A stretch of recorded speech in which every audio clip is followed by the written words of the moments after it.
This is the second kinetics video, and in this video we're going to discuss the differential rate law. So in differential rate law, you're going to be given two kinds of information. You're going to be given concentrations and you're going to be given rates. So differential rate law, the key component is the fact that the data that you're going to be given is concentration and rate. And you're going to write the rate law. So how do you write a rate law? Rate is equal to little k. Now remember that little k is different than big K. Big K is the equilibrium constant. Little k is called the rate constant. So this is little k. So little k times the concentration of the first reactant raised to its order, which really shouldn't be written like that. It really is supposed to be an exponent. So its order times the second reactant, and the second reactant is going to be raised to whatever its order is. So M and N are orders. So the orders are exponents, and the orders explain how changing the concentration impacts the rate. So what's the relationship between the concentration and its rate? Let's go back to the orders. So there's three types of orders that we're going to be dealing with.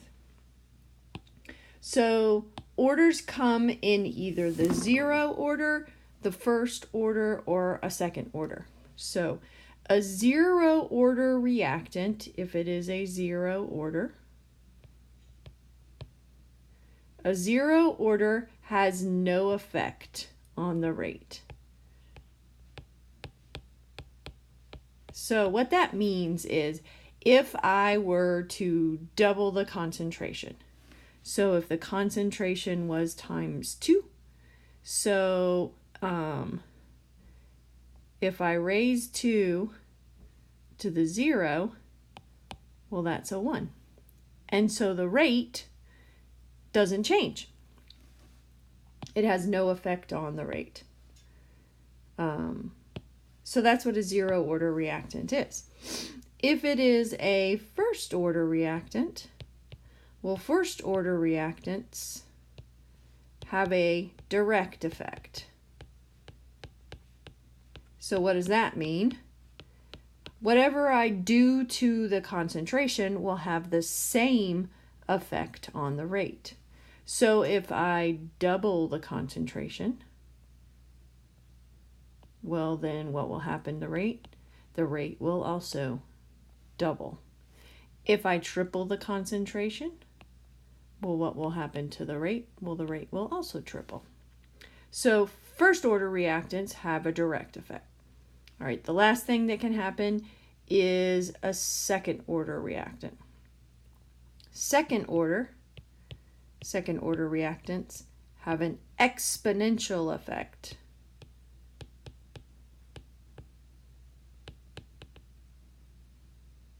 Oops. So what does that mean? Well, whatever I do to the reactant, take that and square it, and that's what's going to happen to the rate. So if I double the concentration of the reactant, then if I square it, then the rate is going to quadruple. If I triple the concentration of the reactant, then the rate is going to go up by a factor of 9. So that's what that means for second order. Second orders have an exponential effect on the rate. So the first thing we have to do is we have to determine the orders of the reactants, and that's going to help us figure out the rate law. So how do we determine the orders? The way to determine orders is to do what's called a rate law comparison. So what we're going to do is we're going to be given data for several different experiments. And from that data for the experiments, we're going to plug in information from 2 experiments. And we're going to plug them in by comparing 2 rate laws. So we're going to take experiment 1, or experiment A. So this is information for experiment A. We're going to get the rate. We're going to know the concentration of the first reactant. We're going to raise it to some unknown order we're going to call M. And we're going to get the second reactant. If there is a second reactant, we're going to raise it to unknown order N. And then we're going to do the same thing for another experiment. We'll call that experiment B. We're going to plug in its rate. We're going to get reactant 1. We're going to raise it to the M. We're going to get reactant 2. We're going to raise it to the N. Okay. And then we're going to do some math. And by doing math, we're going to be able to figure out what M is and what N is through a couple of algebra. So a couple of hints to start. Start by picking trials in which the concentration of one of the reactants stays the same and the other reactant changes in order to determine the order. This will determine the order of one of the reactants. Why would we do that? Well, let's say the second reactant stayed the same in experiment A and B. Well, that will help you cancel these 2 out.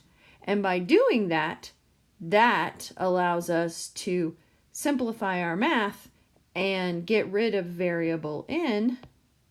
And that way we can just do math and find variable M. Once we've found M, then we're going to pick 2 more trials, not experiment A and B. Pick 2 different trials, and then we know M. Then we can plug in M, and then that's going to allow us to find N in the second attempt. So we've got to be able to do math. Once we repeat for 2 different trials, then we can find the second reactant's order. One more hint. Okay, just math-wise, one more hint. If you put the trial with the bigger rate on the top, it's going to make your math a little bit easier. You'll end up with whole numbers rather than decimals, and you'll start to see things cancel out, and it's going to make things easier. The second hint is coefficients aren't necessarily your orders. So don't make that assumption. All right, so let's practice. We've got some data here. Let me give you... Okay, let's look at some data. So this is an example of data that you'll be given. So we have a whole bunch of experiments. So first column is experiments. And then second column, we have concentration of one of the reactants. Third, we have concentration of another reactant. And then our last column is rates. So what we're going to do is we're going to do some math. And we're going to figure out the orders for the different reactants. So first, let's pick trials 1 and 2. Why did I pick trials 1 and 2? So if you look at trials 1 and 2, the concentration of N and NO2 minus nitrite stays the same. What that's going to allow me to do is those are going to cancel out mathematically, and that will help me find the order of the nitrite. So we're going to compare the 2 rate laws for trial 1 and 2, and we'll be able to do some math and cancel some things out. Now remember my hint, put the one with the larger rate on the top, and that's going to make our math easier. So I'm going to put experiment 2 on the top. So I'm going to write the rate law for experiment 2. I'm going to just plug it in. So the rate is 10.8 times 10 to the negative 7. There's my rate. Is equal to K times the first reactant, which is 0.0200, raised to the m, I don't know what m is yet, times the nitrite, which is 0.200, raised to the n. So that's the rate law with all the known things plugged in. Okay, now we're going to compare it to experiment 1. Okay, so I'm going to say 5.4 times 10 to the negative 7 is equal to k times 0.0100 to the m and 0.200 to the n. And what I'm going to do is I'm just going to make this a ratio. So just make it a ratio. Now that we have this as a ratio, we're going to actually start to see some things cancel out. So what's the first thing that cancels out? Well, k's go away. Get rid of your k's. And our nitrites go away because they're the same, 0.200n over 0.200n. Those go away. And, our 10 to the negative 7s can go away. That helps us out a little bit. So now all we have to do is look at the math that we're left with. So we have 10.8 divided by 5.4. Well, that gives us 2 is equal to. So we have 0.0200 divided by 0.0100, and both of those are raised to the m. So we can actually simplify that, and we have 0.0200 over 0.0100, and all of that is raised to the m. Well, let's simplify that even more. I'm going to move over here to the side. So we end up with 2 is equal to 0.02 divided by 0.01. Well, that's just 2 raised to the m. So what are my options? M can either be 0, 1, or 2. Well, if m was 0, then 2 to the 0 must equal 1. That's not 1. So what could m be? What if m is 1? 2 to the 1 would be 2, and that's 2. So what must m be? M must equal 1. So now we know the order of m. We know m is 1. Now that we know m is 1, now we're going to have to find the n, or find the order of n. So now we're going to try this again, but this time we're going to use 2 different trials. So let's use 2 different trials, do the same thing, and find n now. And 4. Well, that would cause our nitrite to cancel out again. So we can't do that. Other than that, it doesn't matter which 2 I use. I'm going to challenge, and let's use 4 and 5. All right, 4 and 5 because the math gets a little hairy. Would it be easier for us to use 5 and 6? Sure, because these stay the same. They would cancel out. Could we use 6 and 7 or 7 and 8? Sure, because these stay the same and they would cancel out. But I want to try and use some. So, it doesn't matter which trials we use. We just want to make sure that we don't use 1 and 2 again. So, pick 2 more trials other than 1 and 2. We also can't use 3 and 4. Why can't we use algebra skills and do the math with 4 and 5? So let's look at the math on 4 and 5. So we're going to put the one with a higher rate on the top. So that would be experiment 4. So let's do experiment 4. And the rate for experiment 4 is 32.3 times 10 to the negative 7 is equal to k times the concentration of 0.0600 raised to the m. Oops. I got to get rid of my m. Why am I getting rid of my m? Because I know what m is. M is a 1. We figured that out already. Times 0.200 to the n. All right, we're going to compare it to experiment 5. Experiment 5. 10.8 times 10 to the negative 7 is equal to k times 0.200 to the 1, 0.0202 to the n. Now we just turn this into a ratio. All right, what can we cancel out? Can get rid of our k's. We can get rid of our 10 to the 7s.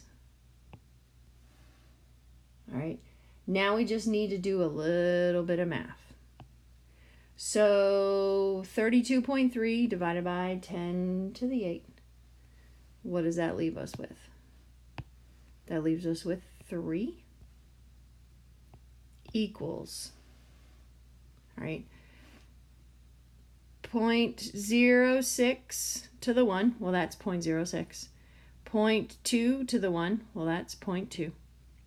0.06 divided by 0.2. If you type that in your calculator, you get 0.3. 0.2 to the n divided by 0.0202 to the n. We end up with basically 10 to the n. Now we got to do some algebra. Move your 0.3 over here. 3 divided by 0.3 gives you 10 equals 10 to the n. So what are my choices for n? N equals 0. Can n equal 0? Nope, because if n equals 0, then this would have to be a 1, and it's not. So n is not 0. N equals 1. Can n equal 1? If 10 were raised to the 1, then that would be 10. That works. But let's double check what's my other option. N equals 2. If n were 2, 10 to the 2 would be 100. And that is not a 100, so that cannot be 10 to the 2. N to the 2. So therefore, what is n? N is 1. So now that we know m and n, can we write our rate law for this reaction? So how do we write a rate law? Rate is equal to k times my first reactant. We need to actually put in our reactants, which is ammonium to the 1. We found out m was 1. Times nitrite to the 1. Nitrite is 1.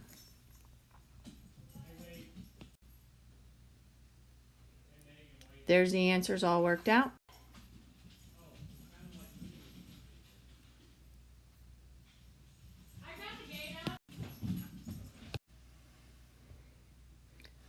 So what does all of this mean?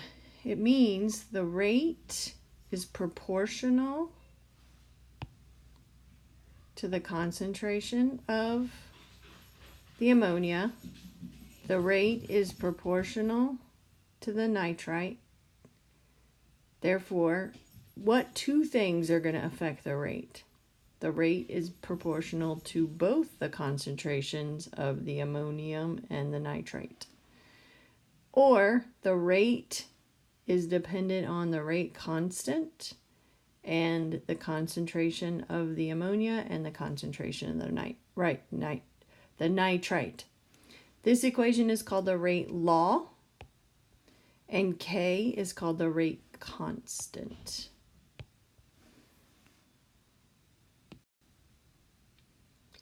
So, calculating the value of little k, the rate constant. Now that we know the rate law, we can rearrange the rate law and calculate the rate constant. So, algebra, move the reactants over and get k by itself, you end up with rate divided by the reactants raised to their orders. Then take the data from the data table and plug it in. And that will allow you to calculate the rate constant. The units of k depend on the overall order of the reactant. You are going to be asked to determine the units of k, so just plug in your units. If it's an FRQ, they will ask you to calculate the rate constant and determine the units, so make sure you're able to do that. It's always going to end up being whatever the rate is, which is going to be molar per time, because rate is change in concentration over change in time. So it's going to end up being like molar per second or molar per hour, which would be the same as molar seconds to the -1. So that's going to be rate. And then the denominator part of this is going to be based on your orders.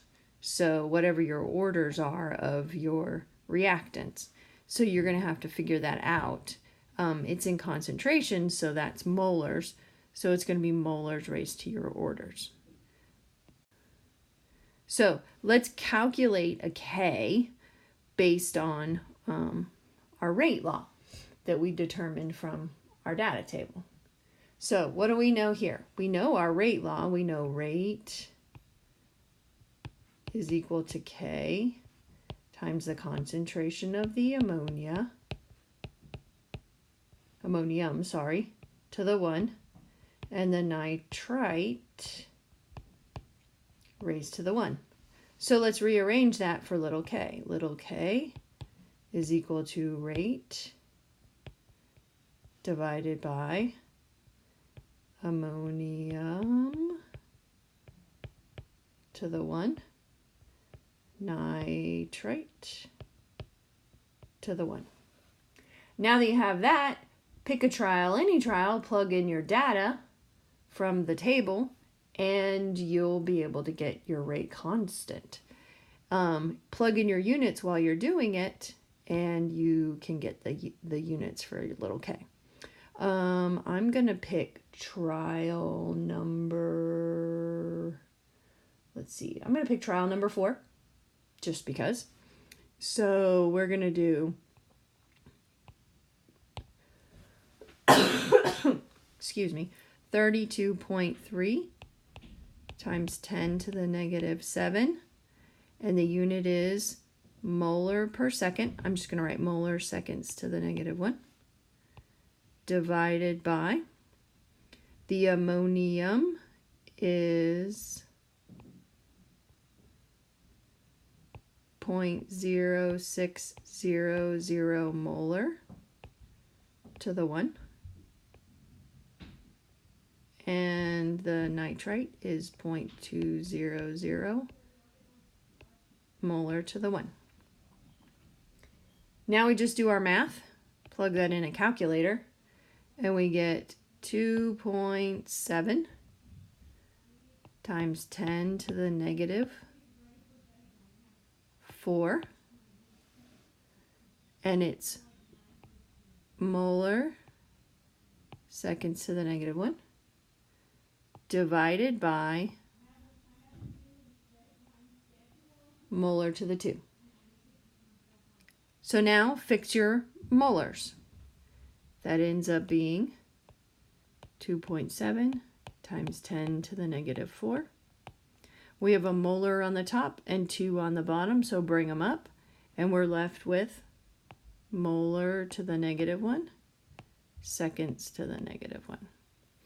And so that's our unit for our little k, molar to the -1, seconds to the -1.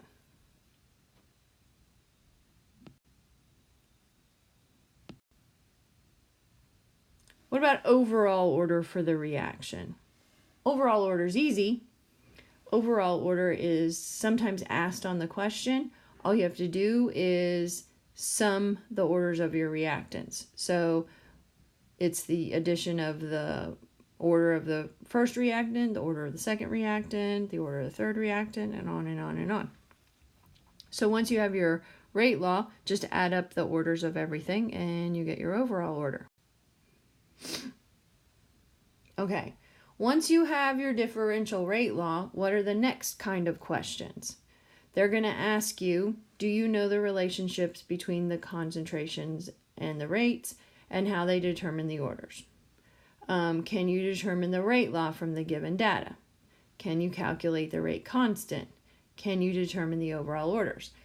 Just from the data, you should be able to get those using the rate law comparisons.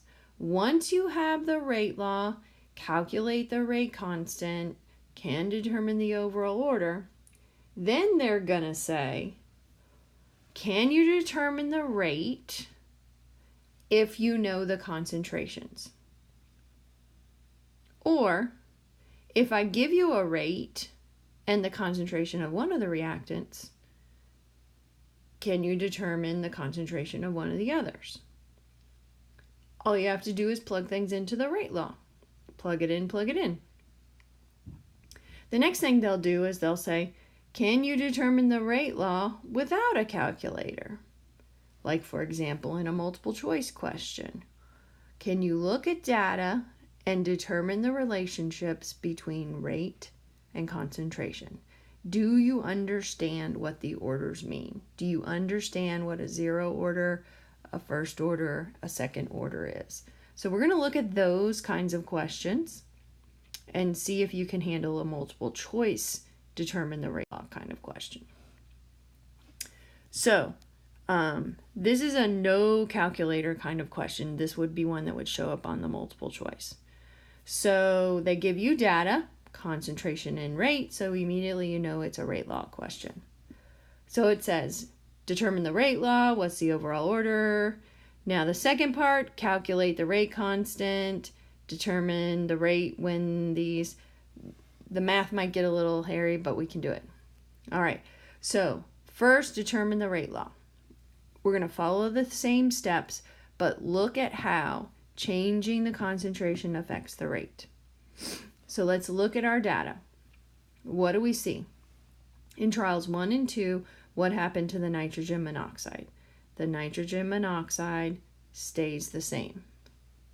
What happens to the hydrogen? The concentration of the hydrogen doubled. And as a result, what happens to the rate? The rate doubles.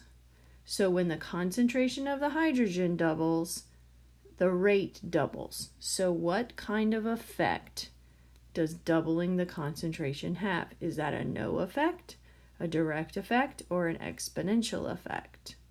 And so the answer is that's a direct effect. So what order is that? So what can we say about hydrogen? We can say hydrogen is a first order reactant. So already can we start to write our rate law?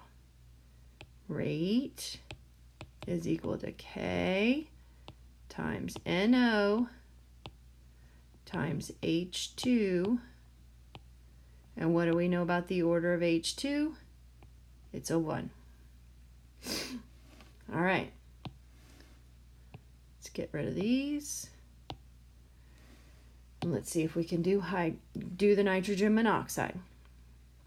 All right, now we're looking for 2 trials where hydrogen stays the same, but nitrogen monoxide changes.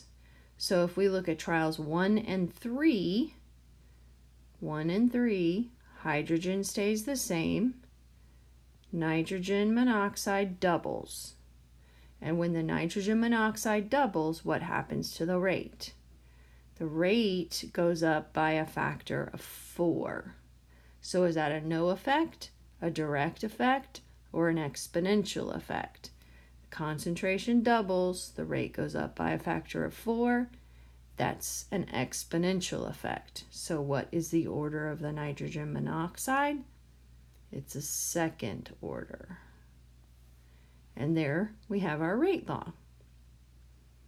Now can we start answering the other questions? What's the overall order of the reaction? Well, how do we get overall order? We just add up the orders. So the order of the nitrogen monoxide is a 2. The order of the hydrogen is a 1. So what's the overall order? It's 3.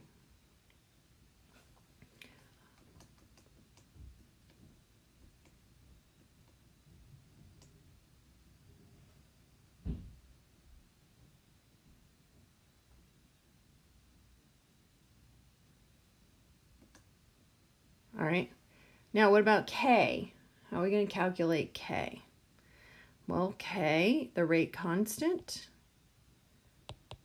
is rate divided by nitrogen monoxide squared all over hydrogen to the 1.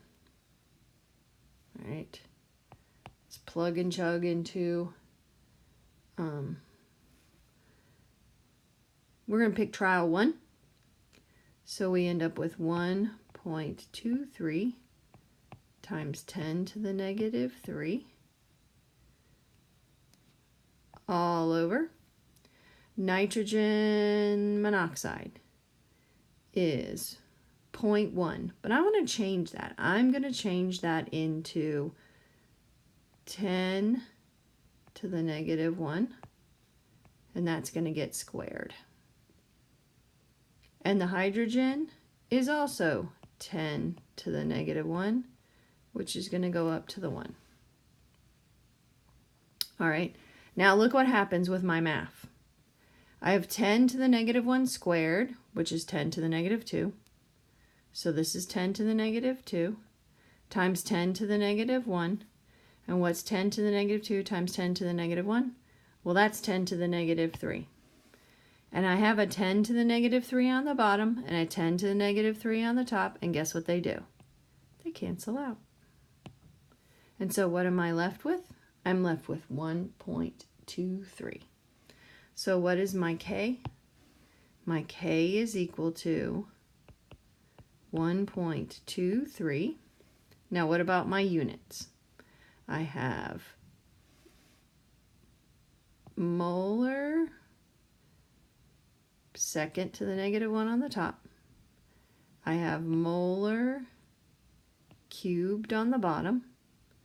So that's going to leave me molar to the negative 2, second to the negative 1.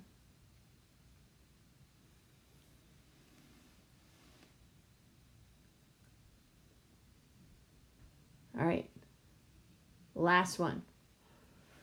They're going to give me some concentrations and ask me to calculate the rate. So how am I going to do this in D? Rate is equal to K. Oh, I know K. 1.23 times nitrogen monoxide. 0.01 squared and 0.01 to the 1. And now I just need to do some math.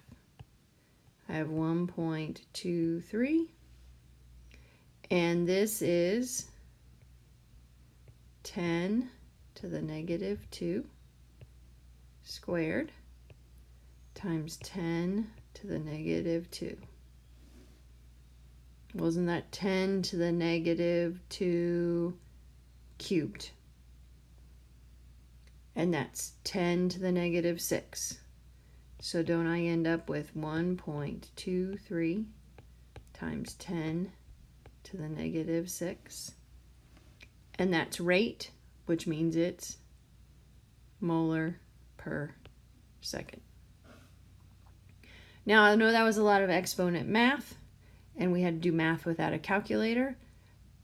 That was a lot, but it just shows you that you can do the math in a multiple choice and get a rate law without doing it with a calculator, just by using something called table logic, looking at how changing the concentration affects the rate.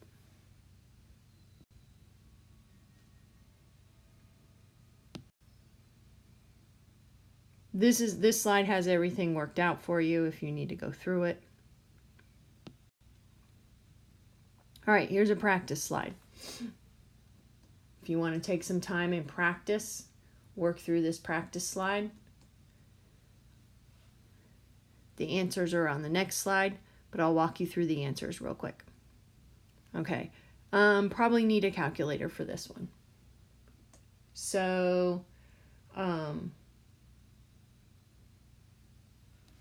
we're going to pick some trials and we're going to compare and do some rate law calculations.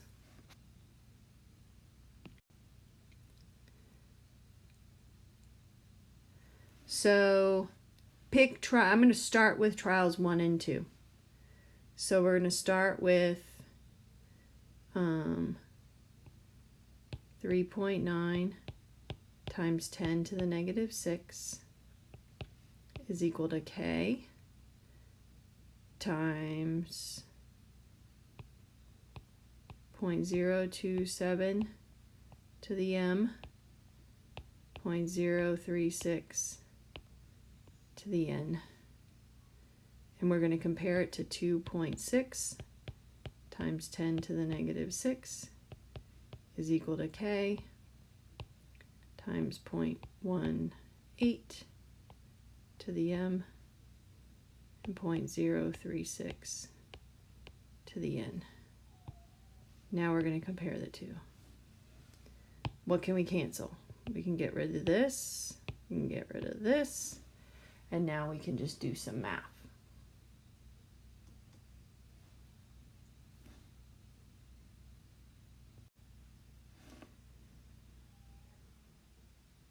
This goes away, and we end up with 1.44 is equal to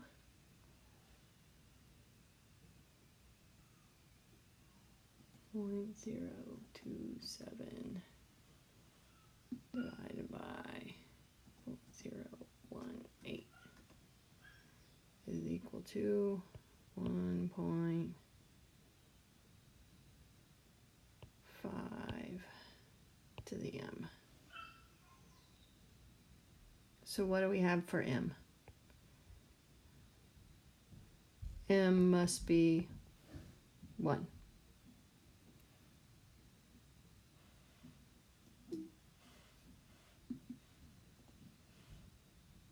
All right, now we got to do a second trial. Pick any others.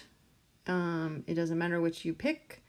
I'm going to pick trials 4 and it really doesn't matter. 3 and 2. We'll do 3 and 2. So we're going to say 7.8 times 10 to the negative 6 is equal to K times 0.036. Now I know M is 1. 0.054 to the N. And I'm going to divide it by 3.9 times 10 to the negative 6. It's K times 0.027 to the 1, 0.036 to the N. What goes away? K's go away. 10 to the 6's go away. And what are we left with? We're left with 7.8 divided by 3.9, which gives us 2 is equal to 0.036 divided by 0.027, which gives us 1.33, and 0.054 divided by 0.036. which is 1.5 to the n. 2 divided by 1.33, which gives us 1.5 equals 1.5 to the n. So what's n got to equal? N's got to equal 1. So what's our rate law? Rate is equal to k times S2O8, 2 minus to the 1, and I minus to the 1. All right, now can we find the question mark? What's the rate for trial 5? Well, before we can find that, we're going to have to find K, because we know this and we know this, but we don't know this yet. So how are we going to find K? Plug in one of your other trials, 1 through 4, any of them, calculate K. Then once you calculate K, then you can calculate the rate. All right, once you've done that for the question mark, then you've calculated the initial rate of the disappearance for the S2O8 in trial 5. But the last question says, what's the rate of the disappearance of the iodide in trial 5? So we've calculated the S2O8 ion. But they want to know in the last question, what about the iodide? This gets us back to an instantaneous rate question. If we know that the rate of the S2O8 ion, what about the iodide ion? And what do we know? Iodide is faster. How much faster? 3 times faster. So what can we say about the rate? It's going to be 3 times faster. So I hope we've kind of walked through some differential rate problems and given you some practice. Look closely at the answers if take some time to work through them and get there if you need them. And I hope this has been helpful.